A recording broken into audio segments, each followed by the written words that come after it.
There's no feeling more intense than starting over. If you deleted your homework the day before it was due, as I have, or if you left your wallet at home and you have to go back after spending an hour in the commute.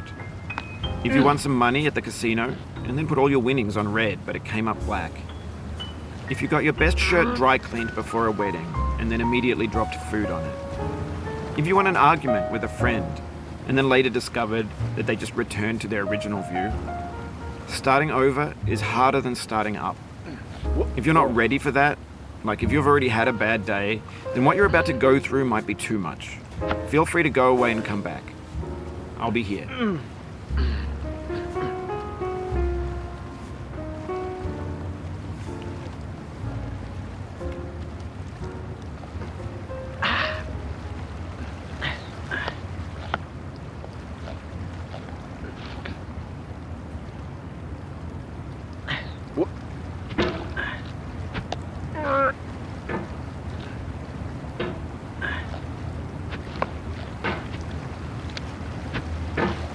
Alright, thanks for coming with me on this trip.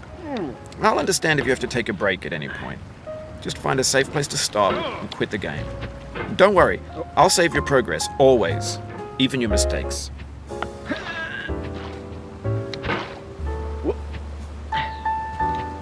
This game is a homage to a free game that came out in 2002, titled Sexy Hiking. The author of that game was Jazzuo, a mysterious Czech designer who was known at the time as the father of B games. And B games are rough assemblages of found objects. Designers slap them together very quickly and freely, and they're often too rough and unfriendly to gain much of a following. They're built more for the joy of building them than as polished products.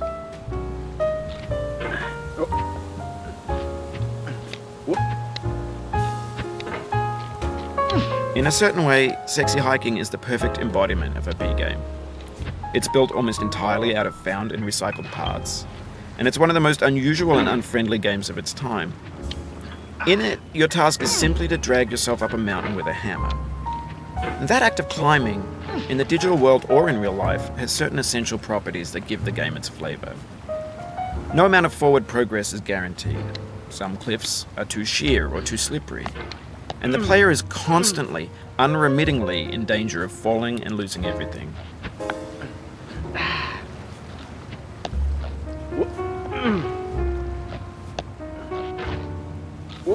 Anyway, when you start Sexy Hiking, you're standing next to this dead tree that blocks the way to the entire rest of the game. It might take you an hour to get over that tree, and a lot of people never got past it. You prod and you poke at it, exploring the limits of your reach and your strength, trying to find a way up and over. And there's a sense of truth in that lack of compromise. Most obstacles in video game worlds are fake. You can be completely confident in your ability to get through them once you have the correct method or the correct equipment or just by spending enough time. In that sense, every pixelated obstacle in Sexy Hiking is real.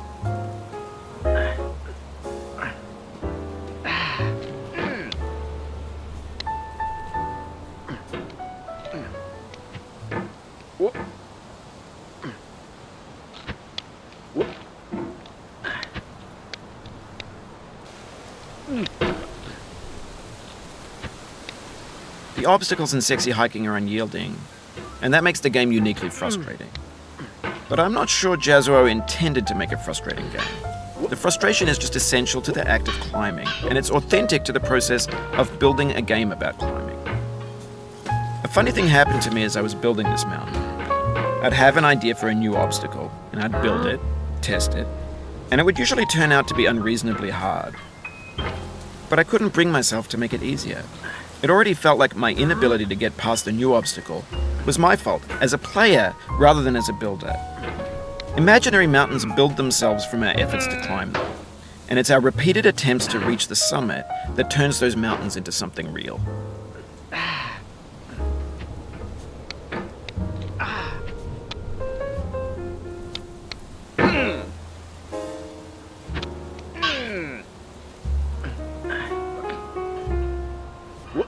When you're building a video game world, you're building with ideas.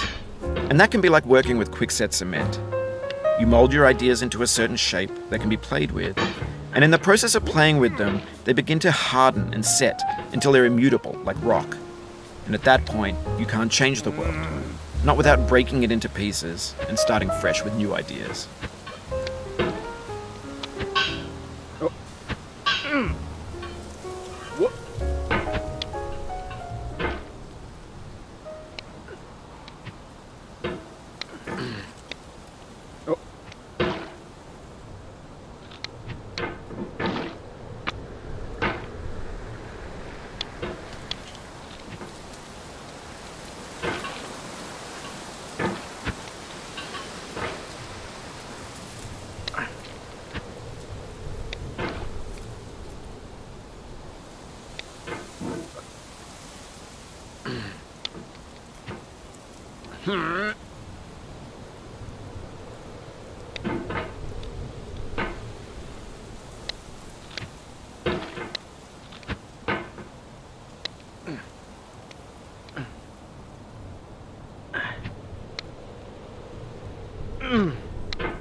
Listen, this is a little awkward, but you've clicked the mouse button 500 times now.